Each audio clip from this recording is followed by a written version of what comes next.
everybody. Welcome into my house on this Thursday. It is the 11th day of March for 2021. We hope it finds you well. I'm Dan Gresham, morning show host on KFDM, KBTV Fox 4, longtime Southeast Texan. In fact, gosh, I was trying to think. I moved here in 1978. So been here for a while. This is my home, and this is my house, as I mentioned. This is my studio. Well, earlier on the television show, Jillian was asking me, because I've been working from home, because I'm wearing this sling after shoulder surgery, and it's almost impossible, uncomfortable, and I'm still not good at getting in and out and that sort, and driving, in the middle of the night. So anyway, I've been working from home, and Jillian was like, how come we've never seen your dogs on the show? I would think, for one thing, the door's closed, and for other thing, this is a really tall desk. So even if my dogs were in here, unlike people where they have a long room and you can see the dogs in the background, I just don't have that. But they're here. They're with me. We're all good. Everybody's enjoying the beautiful start to the day. Boy, and terrific weather. Haven't we had great weather over the course of the last month to just get out? I've been trying to walk every day just to stay a little bit active. So getting out, walking 2 or 3 miles around the neighborhood just to have something to do. And the weather, I told my wife, I wish I could live someplace that this was it. The maximum high was about, 75 degrees. But we know the truth is coming sooner or later. We will get into the 80s, and then shortly behind that, it will be the 90s. After all, we're going to daylight saving time, not daylight savings, which I said for the majority of my life until I realized, and someone, of course, pointed it out to me, there is no S. There's not daylight savings time. It's just like it would be daylight, and it's saving you time. And that will begin on Sunday. And we've all learned by now, spring forward, fall back. So you will lose an hour. I think that's part of the problem that so many people have about changing these times is the fact that it's just such a shock to the system for a lot of us. You may say, well, it doesn't bother me. I'm not going to notice an hour's gone. Well, if you work in one of those extreme shift changes where you either get up early or you go in late, it is a shock to the system, for sure. So anyway, let's remind you too that you're a part of this program. All you have to do is post a comment, just like you would on any other Facebook post. I can see them. I can read them. If I don't read your post on the air, it's not personal. I tried to read them all. Some of them I will read after we go off. Marie Jackson with us this morning. You can see. Also, Latoya is here. Tom is here this morning. Chason, good morning to you. Tammy is here, and we have created our own community. So a lot of folks are here every morning. We like to say hi, have a cup of coffee, and recognize each other's presence. And as Latoya says, it's almost Friday. Latoya, would you say today is Friday Eve or the fourth Monday of the week? It all depends on the week. It all depends on what's going on in your life as to which one that might be. I think Thursdays are one of the toughest days of the week as far as work goes, because you're almost to the end, but you're not there yet. So it's like, oh man, I still have to do this again. Good morning, Jennifer. Instead of going, boy, I'm thankful for the fact that I get to get up and do this.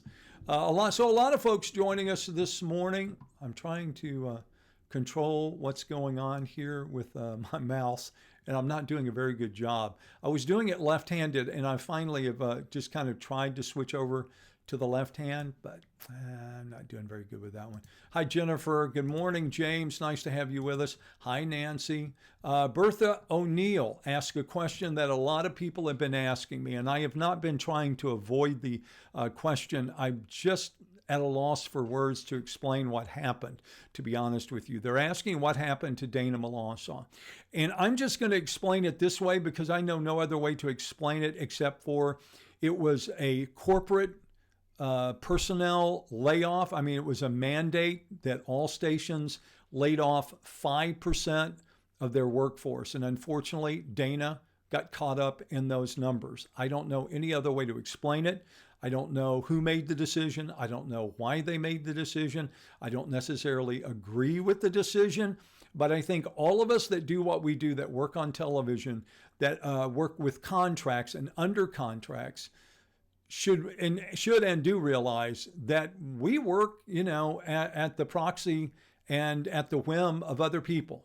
Any day, someone can say, you know what, it ain't happening, so we're canceling your contract or we're pulling your contract. And I know that. Dana knows that. It's not pleasant. It's not something that like I say, any of us are happier about.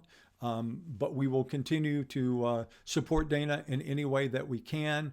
And hopefully that, I just have been telling him, the age-old one door closes, right? And then another one opens, but to be looking for something else, and certainly going to help him in that direction. And I like you, am missing him. I wish he were there every day, but again, it's a corporate decision, not a personal decision, not a local decision. So he was part of those reductions. And again, he will be missed, and we'll keep you up to date on what's going on with him. Delma Bowen, good morning to you. Also, Johnson Trina, good morning to you. Loretta says, good morning, Dan. Good morning, Tea Club. Yes, not everybody's. I have been drinking hot tea. I've kind of gone back to coffee. Lynetta, I'll tell you that. I think it's just because, I don't know, I like coffee when I'm working. Margaret, good morning to you. Also, as she says, it is a beautiful day. You're right about that. What else is going on this morning that we need to talk about? Sandy is joining us from Paradise, California this morning. It stopped when we stopped in 2024. Ronnie, I'm not sure. I must have missed part of the conversation that was going on there. Somebody asked, what did you do to your arm? And good morning. Well, it's a long story, but I fell and I tore 3 tendons in my shoulder. So I had to have them surgically repaired. So I am 5 weeks into 6 weeks in a sling.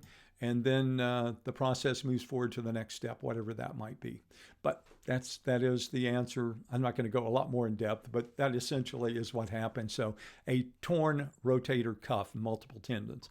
Let's talk about what's going on this morning in our headlines. I've got some things I've got to run and do. I know you have things on your plate as well. So we'll start at kfdm.com, and you will see that we have a breaking story. Silsbee ISD school bus crash.